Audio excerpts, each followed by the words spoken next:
네, 저는 최진용이라고 하고요.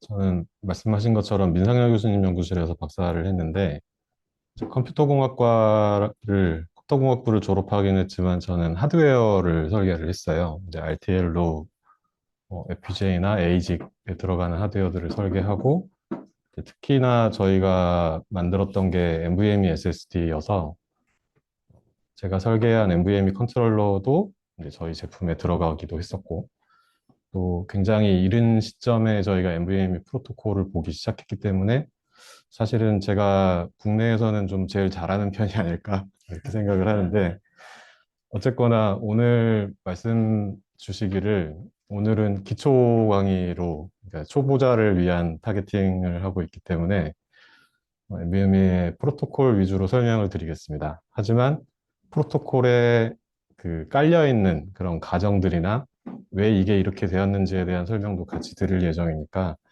잘 들어보시고 아까 말씀하신 것처럼 중간에 질문 있으시면 바로 얘기를 해주십시오.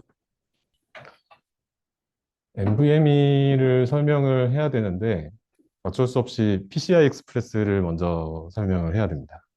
왜냐하면 NVMe가 PCI 익스프레스를 아래에 깔고 그 위에 구현된 프로토콜이다 보니 좀 복잡하긴 하지만 일단 PCI부터 한번 들어가 볼게요. 사실 뭐 이야기는 많이들 들으셨겠지만 PCI 익스프레스에 대해서 실제로 이게 어떻게 동작하고 어떤 개념들이 있는지는 잘 모르실 수 있을 것 같아요. 근데 뭐 이야기를 좀 드리기는 하지만 일단 개념부터 한번 이야기를 해 보겠습니다. 일단 그 PCI의 세계에서는 모든 것들을 일단 다 디바이스라고 부릅니다. 디바이스 중에 보통 우리가 뭐 PC에 달아서 쓰는 SSD나 뭐 랜카드, 비디오, GPU 같은 것들 이런 거를 이제 엔드포인트 디바이스라고 부르고요. 그 반대편에 있는 게 루트 컴플렉스라고 부르는 디바이스입니다. 이 루트 컴플렉스는 보통 이제 CPU 안에 내장이 돼 있어요. 그래서 이 루트 컴플렉스가 이 거느리고 있는 여러 개의 이런 트리 구조로 되어 있는 그런 것들을 다 거느리고 있고 얘네를 다 관리를 하게 되죠. 그래서 보통 뭐 RC, RP 이렇게 부르는 게 이제 루트 컴플렉스나 루트 포트다라고 생각하시면 되고요. 엔드포인트 디바이스들이 있고 그 중간에는 이제 하나의 포트를 여러 개로 분배를 해준다거나 하는 것들, 이런 스위치 같은 것들이 있습니다. 그리고 뭐 엔드포인트 디바이스 입장에서 올라가는 방향이 업스트림, 이렇게 내려가는 방향이 다운스트림이라고 보통 부르는 걸로 알고 있고요. 그리고 내 기준에서 들어오는 방향이 인그레스, 나가는 방향이 이그레스 포트입니다. 근데 뭐 이것들은 사실 뭐 다 개념만 알고 계시면 되고, 제일 중요한 거는 DMA가 있다는 겁니다.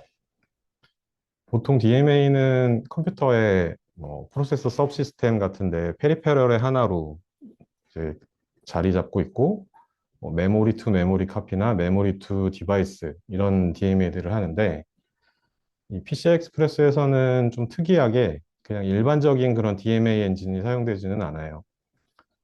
다만 DMA 엔진들이 엔드포인트 디바이스들에 자리 잡고 있습니다.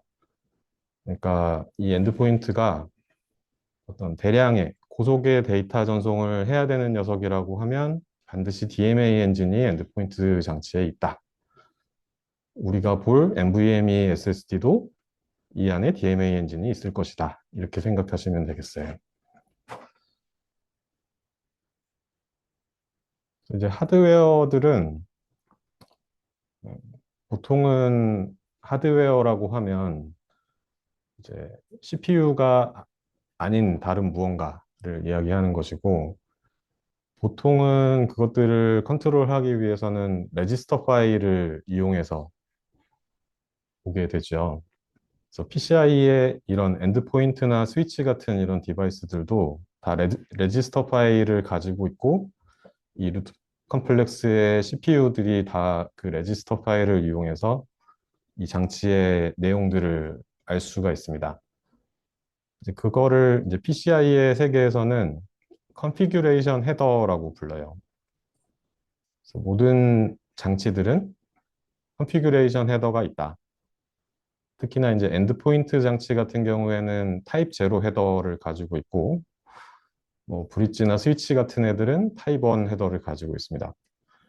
근데 뭐 우리는 엔드포인트만 볼 거니까 요것만 잠깐 보자면요. 메뉴에 보면 디바이스 아이디, 벤더 아이디가 있죠. 그래서 이 벤더 아이디는 이 장치를 만든 회사를 의미합니다. 예를 들어서 뭐 인텔에서 만든 SSD나 인텔에서 만든 무언가의 장치들은 벤더 아이디가 8086이에요. 걔네가 그걸 선점한 것 같습니다. 뭐 회사마다 이제 디바이스를 만들 때마다 디바이스 아이디 들어가고요. 그리고 여기 보시면은 클래스 코드라는 게 있어요. 이 클래스 코드라는 게 이 장치의 성격을 의미합니다. 뭐 나는 GPU면은 GPU에 해당되는 클래스 코드가 있을 것이고, 나는 PCI에 붙는 그냥 D램만 가지고 있는 메모리 장치야. 그러면 뭐 그거에 해당되는 그런 클래스 코드가 있을 것이고, 요 특히나 이 세 개의 필드를 이용해서 내가 어떤 장치인지를 이제 알려주는 그런 역할을 한다고 보시면 되겠어요. 뭐 뒤쪽에서 말씀드릴 베이스 어드레스라는 이런 영역이 또 있고요. 그래서 이런 녀석들이 다 컨피그레이션 헤더를 가지고 있다. 이것만 일단 생각해 주시면 되겠습니다.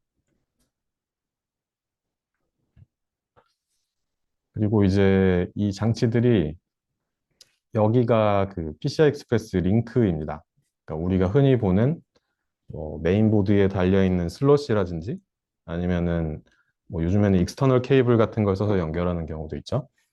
그런데 보이는 그 핀들을 이제 링크라고 생각하시면 되고, 실제 이 장치 안에는 이런 하드웨어들이 들어있는데 이 레이어링이 돼 있어요. 우리가 네트워크에서도 IP6 레이어 있잖아요. 그거랑 비슷한 식으로 생각하시면 돼요. 제일 아래쪽에 이제 피지컬 레이어고 그 위에가 데이터 링크 레이어, 그 다음이 트랜잭션 레이어. 뭐 이름은 좀씩 다르지만 대충 비슷한 개념이라고 보시면 됩니다. 그래서 보통 이제 여기 잘 안 보이는데 여기까지를 PCI 익스프레스의 프로토콜이라고 부르고요. 이 부분은 이제 뭐 저희처럼 뭐 SSD를 만드는 회사들도 PCI IP를 직접 구현하지는 않아요. 이 부분은 이제 외부와 어떤 뭐 컴플라이언스 같은 이슈도 있기 때문에 이거는 사다 쓰는 경우가 많고, 그렇기 때문에 뭐 NVMe SSD를 만든다라고 하면 이 위에다가 이제 NVMe 스택, NVMe 프로토콜을 구현하는 그런 게 되겠죠. 이제 여기서 이 얘기를 왜 했냐면 이 트랜잭션 레이어 밖에 나오는 것들을 TLP라고 부릅니다. 트랜잭션 레벨 패킷이라고 해서 링크 파트너에 보내고 싶은 데이터가 이거라고 치면 얘를 이제 PCI의 세계에서는 페이로드라고 부르죠. 나의 화물, 페이로드에 헤더를 씌워가지고 이거를 TLP라고 이름을 붙인 다음에 IP에 밀어 넣습니다. 그러면 이제 PCI 프로토콜에서는 여기다가 뭐 이런 것들을 붙여서 데이터 링크 레이어에서 다룰 수 있는 걸로 만들고, 걔를 또 피지컬 레이어에서 다룰 수 있는 형태로 좀 바꾸고 보내면 반대쪽에서는 그걸 이제 다시 풀어가지고 이 페일로드를 꺼내게 되겠죠. 그러니까 우리가 봐야 될 NVMe의 프로토콜에서는 이 TLP 수준에서 무언가 작업이 이루어진다. 요거를 말씀드리려고 좀 장황하게 이야기를 꺼냈네요. 이제 여기서부터 좀 머리가 아프실 수도 있고 좀 복잡해질 수도 있는데, 일단 TLP에는 여러 가지 종류가 있다. 하지만 그 중에 우리는 이 메모리 타입의 TLP만 쓴다라고만 생각해 주시면 되겠습니다. 이 PCI라는 게 페리페럴 컴포넌트 인터페이스의 약자거든요. PCI 자체는 아무 의미가 없어요. 얘는 그냥 연결을 할 때 쓰는 무언가의 개념일 뿐이지, PCI 자체는 프로토콜, 그러니까 어플리케이션은 아닙니다. 그냥 버스라고 생각하시면 되고요. 그중에 우리가 활용할 거는 뭐 여러 가지 타입의 오퍼레이션이 있지만 메모리 리드와 메모리 라이트 뿐입니다. 뭐 메시지도 쓰긴 하지만 일단은 메모리 리드랑 메모리 라이트만 생각하시면 됩니다. 이제 모든 PCI 장치들은 아까 컨피규레이션 헤더라는 그런 레지스터를 갖고 있다고 말씀드렸잖아요. 거기 보면은 이 베이스 어드레스라는 것 필드가 있었어요. 이게 이제 TLP 수준에서 바라보는 이제 베이스 어드레스 레지스터라는 개념이 저 부분인데, 어, 그 컨피규레이션 헤더와는 별개로 그냥 어드레스 스페이스를 제공을 합니다. 그러니까 PCI 장치는 이 BAR이 아까 0번에서 5번까지 6개가 있었죠. 그러니까 최대 32비트로 어드레싱 할 수 있는 어드레스 영역을 최대 6개까지 혹은 이 두 개를 인접한 두 개를 합쳐가지고 64비트 어드레싱을 할 수 있는 영역을 뭐 그렇게 만약에 64비트짜리로 치면 최대 3개가 되겠죠? 뭐 이런 식으로 그냥 메모리 공간을 제공을 합니다. CPU에서 바라보는 메모리 공간이에요. 이 공간은 PCI 장치가 처음에 컴퓨터에 붙어서 이뉴머레이션이 될 때 그 호스트 머신에서 이걸 메모리 매핑을 시켜놓기 때문에 그냥 어떤 어플리케이션이든지 그 피지컬 어드레스의 특정 주소로 접근을 하면 이 BAR 영역에 접근을 할 수가 있어요. 그러면 이 엔드포인트 장치는 여기다가 뭐 D램을 바로 붙일 수도 있고 어떤 레지스터 파일을 붙일 수도 있고 뭐 여러 가지를 자기 마음대로 구현을 해 놓을 수 있겠죠. 그래서 이 우리가 쓸 TLP는 메모리 리드와 메모리 라이트가 있고요. 그리고 우리는 호스트의 BAR 영역을 제공하고 있다. 네, 이것만 일단 재료로 생각해 주시면 되겠습니다. 네, 어쩔 수 없이 이제 이것까지만 더 얘기를 해야겠는데요. 메모리는 이제 그 메모리 타입의 TLP는 라이트와 리드가 있었죠. PCI의 세계에서는 라이트를 포스티드 리퀘스트라고 합니다. 반대로 리드는 이제 non posted라고 하는데 이게 무슨 말이냐면 포스팅 그냥 던지고 끝낸다라고 생각을 하시면 돼요. 그러니까 보통의 이제 어떤 버스 프로토콜에서는 당연히 리드를 하면 당연히 데이터가 돌아오는 거고 어떤 버스 프로토콜에서는 라이트를 하면 라이트 컴플리션을 받아야 되는 경우가 있어요. 근데 이 PCI에서는 라이트에 대해서는 컴플리션을 받지 않는다. 그냥 나는 던지고 끝난다. 그냥 이런 개념이라고 생각하시면 되고요. 리드는 내가 리드를 보내면 컴플리션 패킷을 받습니다. 여기 이제 CPLD라고 되어 있는 거는 completion with data라는 건데 이게 어떤 의미인가?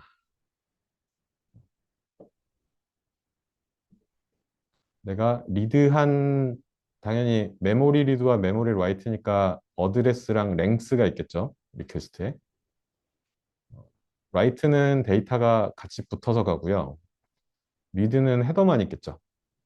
리드에서 돌려받는 데이터는 CPLD이고 여기에는 데이터가 붙어 있을 겁니다. 이런 식으로 일단 생각해 주시면 되고요. 그래서 이제 몇 가지 룰이 있는데 이 뒤쪽에 TLP의 모습을 이제 소개를 해드릴 텐데 어드레싱을 32비트 어드레싱을 할 수가 있고 64비트 어드레싱을 할 수 있습니다. 그거에 따라서 헤더 모양이 좀 달라진다라는 것이고 근데 이제 요즘 머신들은 다 4GB보다 큰 메모리들을 가지고 있기 때문에 뭐 OS도 64비트 OS고 당연히 이것만 쓰겠거니 생각하실 수는 있지만 그렇지 않습니다. 4기가보다 작은 영역을 접근할 때는 이거를 써야 돼요. PCI 스펙이 그래요. 좀 이상하게 돼 있고. 이제 몇 가지 개념들이 있는데, 이 메모리 리드 메모리 라이트가 어떤 더블워드 단위로 접근을 할 수도 있지만 기본적으로는 메모리 레인지 액세스잖아요. 예, 뒤쪽에서 여기서 말씀드릴 맥시멈 페이로드 사이즈만큼의 데이터 덩어리를 한 번에 옮길 수가 있어요. 최대 이것까지 옮길 수가 있는데 이거는 뭐 링크 파트너들끼리 서로 니고시에이션 하는 거에 따라 다르지만 보통은 뭐 128, 256, 512 뭐 이 정도의 것을 한 번에 전송을 할 수 있습니다. 그러니까 메모리 레인지이기 때문에 뭐 아무 데나 이렇게 레인지로 접근하면 되는 게 아니냐라고 생각하실 수는 있지만 4K 바운더리를 넘어가면 안 됩니다.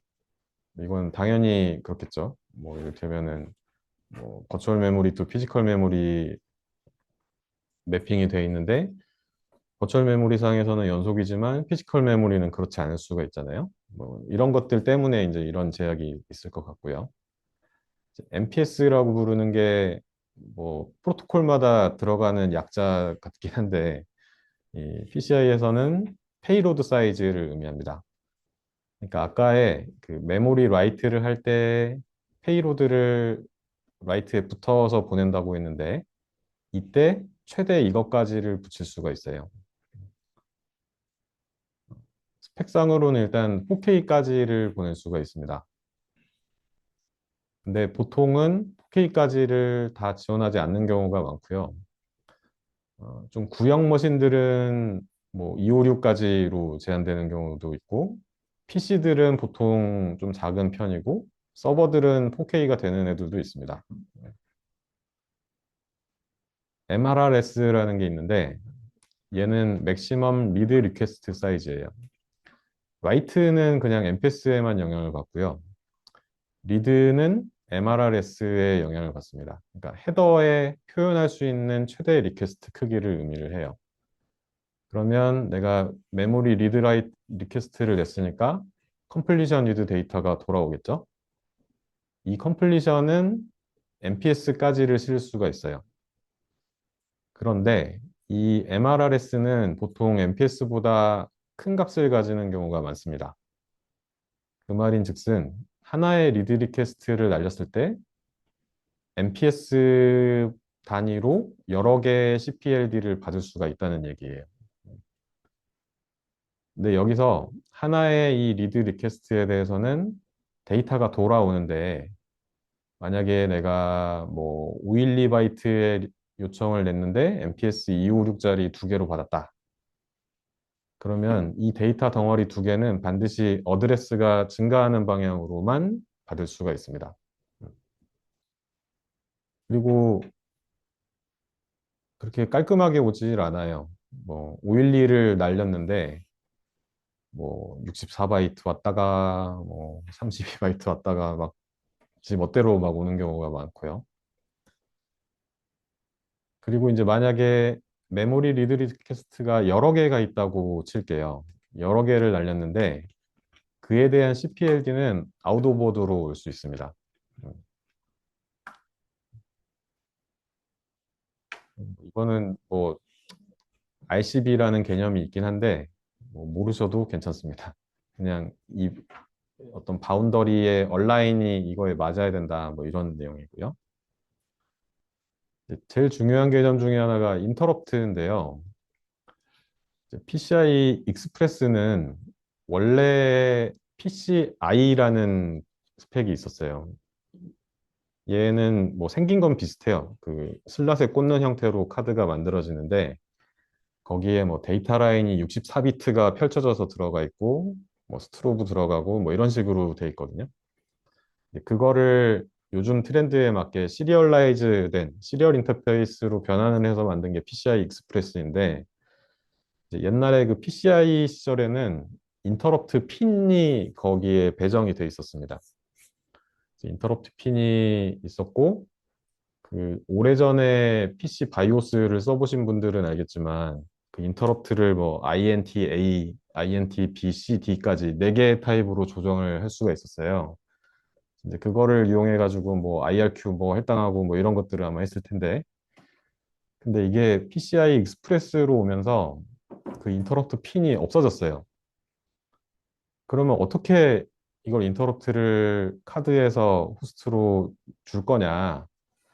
그래서 이 PCI 익스프레스에서는 두 가지의 큰 개념이 존재하는데, 하나는 이제 레거시 인터럽트라고 부르는, 그러니까 그 구식의 인터럽트 A, B, C, D를 흉내내보자 라는 개념이 있고, 그에 반대되는 개념으로 MSI, 그리고 MSIX라는 인터럽트가 있습니다. 이건 이제 메시지 시그널드 인터럽트라고 부르는 것들이에요. 이 레거시 인터럽트는 아까 그 PCI TLP 중에 메시지라는 타입이 있었잖아요. 이 메시지 타입의 TLP를 이용해서 흉내를 냅니다. 그 레거시 인터럽트는 인터럽트를 레벨 인터럽트로 주거든요. 그러니까 어서트 했다가 디어서트를 해줘야 돼요. 그래서 메시지를 그렇게 두 개를 이제 페어로 보내줘야 되는 거고, 이 MSI나 MSIX는 메모리 라이트 TLP를 이용해요. 특정 번지에다가 특정한 값을 쓰면 인터럽트가 뜨는 거예요. 그거는 이제 그 호스트 쪽에서 다 인터럽트를 매핑을 미리 시켜놔야겠죠. 근데 이게 이름이 MSI가 메시지 시그널드 인터럽트인데 사실 메시지 타입의 TLP는 아니다. 이게 좀 약간 헷갈리는 거고요. 그리고 이제 MSI 같은 경우에는 이 X86 시스템에서는 이 주소로 시작되는 영역을 그 인터럽트 받을 수 있는 메모리 영역으로 가지고 있습니다. 이건 뭐 시스템에 따라 좀 다르더라고요. 암은 또 다른 번호고 뭐 그래요. 그래서 이게 이제 TLP인데 이제 저처럼 하드웨어를 설계하는 사람은 이 TLP의 레이아웃을 잘 보고 거기에 들어가는 이 필드들이 뭐가 있고 어떤 값을 실어줘야 되는지 이런 것들을 이제 잘 알아야 PCI하고 이야기를 할 수가 있겠죠.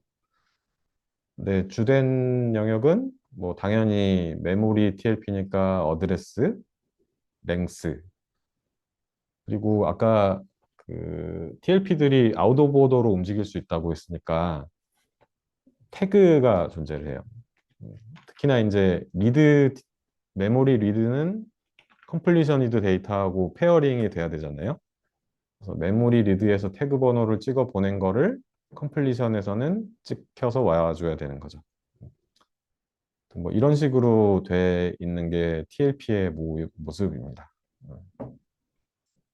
혹시 여기까지 질문 있으신지? 네, 그 메모리 라이트 할 때는 네. 컴플리션을 따로 안 받는다 그랬는데 혹시 PCI 레이어 쪽에서 만약 에러 같은 게 나서 라이트가 제대로 안 가는 경우에는 이게 핸들링이 가능한가요? 아주 좋은 질문입니다. PCI 익스프레스에서는 이 데이터 링크 레이어에서 그런 거를 관리를 하고 있는데요. 리플레이 버퍼라는 게 있어요. 그래서 뭐 TCP를 생각하시면 쉬울 거예요. 만약에 내가 전송을 했는데 반대쪽에서 못 받았다고 응답을 하면 그걸 다시 리플레이를 해서 전송을 합니다. 여기에 이제 전송이 잘 됐는지 아닌지는 이런 CRC 같은 책섬을 이용해서 확인을 할 수가 있고요. 그리고 데이터 링크 레이어 수준에서 서로 주고받는 그런 DLLP들이 있어요. 에크, 네크 이런 개념들이 비슷하게 있어서 일단은 이 위쪽에서는 그런 걸 신경 쓸 필요가 없다. 근데 이제 그거는 또 어느새 옛날 얘기가 됐고요. 이제 PCI도 점점 이 링크 스피드가 올라가면서 에러 레이트가 높아지고 있어요. 그래서 좀 여러 가지 개념들이 좀 또 나오고 있는데, 뭐 트랜잭션 레이어 수준에서 ECC를 이제 쓰는 것도 생각을 하고 있다고 하고요. 아무튼 뭐 그런 식으로 점점 발전하고 있습니다. 네. 그러면 이제 우리는 PCI 익스프레스의 TLP에 대해서 다 알게 됐죠. 어떻게 동작하는지는 대충 느낌이 오실 테니까 메모리 리드라이트를 한다. 리드를 하면 컴플리션이 온다. 뭐 이 정도만 생각하시면 될 것 같아요. 근데 DMA라는 얘기를 아까 드렸잖아요. 대량의 전송을 위해서는 DMA 엔진이 필요하고 PCI의 DMA 엔진은 그냥 지네릭한 버스에 붙어 있는 DMA 엔진하고는 다르다. 이 PCI DMA 엔진은 엔드포인트 장치 안에 있다. 근데 엔드포인트 장치 안에 있는 DMA 엔진은 메모리 리드 라이트 TLP를 이용해서 호스트에 있는 D램에 접근을 한다. 일단 요게 기본입니다. 근데 우리가 SSD를 만든다, 스토리지를 만든다라고 생각하면 이게 방향이 반대가 돼버려요. 나는 장치에서 리드를 하고 싶어요. 데이터가 디바이스에서 호스트로 가야겠죠?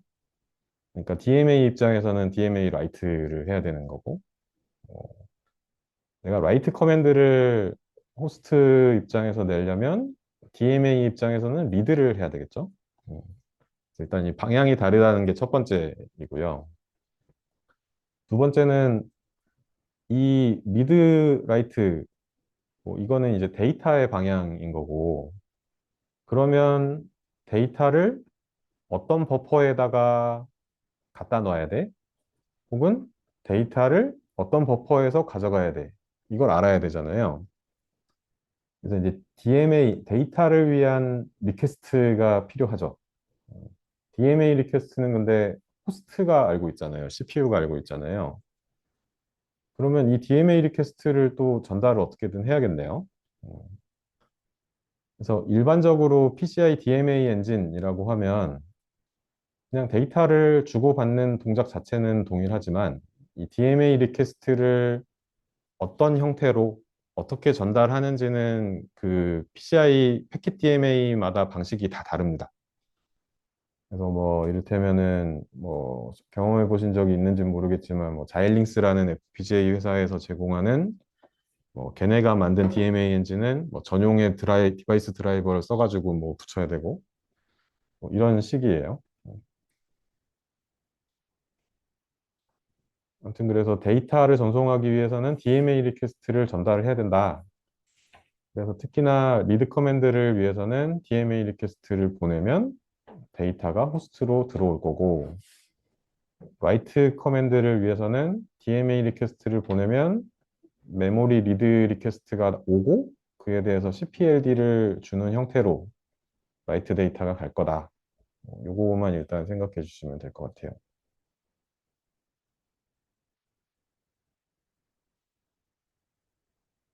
그러면 일단 이 3번을 먼저 볼게요. 이게 라이트 데이터를 디바이스로 주는 거라고 생각해 보겠습니다. 메모리 리드를 해서 CPLD가 같겠죠. 그럼 요놈에 대한 DMA 리퀘스트는 어떻게 줄 거냐? 가정을 해보기를 이게 호스트 메모리에 이 DMA에 대한 정보가 있었다고 생각을 해볼게요. 여기는 호스트고 여긴 디바이스입니다. 그럼 이 3번의 전송을 위해서 이 DMA 디스크리터 요거를 메모리 리드를 이용해서 가져가는 동작이 필요하겠죠. 그럼 이건 또 어떻게 여기 있는지를 알지? 이게 이제 프로토콜의 영역입니다. 어떻게든 여기 있는지를 알고 가져가야 되는 게 이 디바이스의 역할이고, 여기에 뭔가가 있다는 걸 알려주는 게 호스트의 역할인 거죠.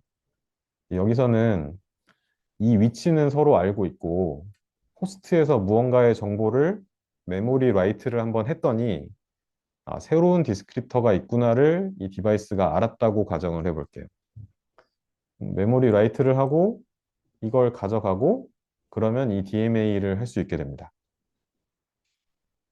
또 어떻게든 이 다음 디스크립터가 있다는 거를 알고 메모리 리드를 해서 CPLD로 이 디스크립터를 가져간 후에 이번에는 메모리 라이트로 데이터를 호스트 메모리에 적는 DMA를 할 수 있었어요.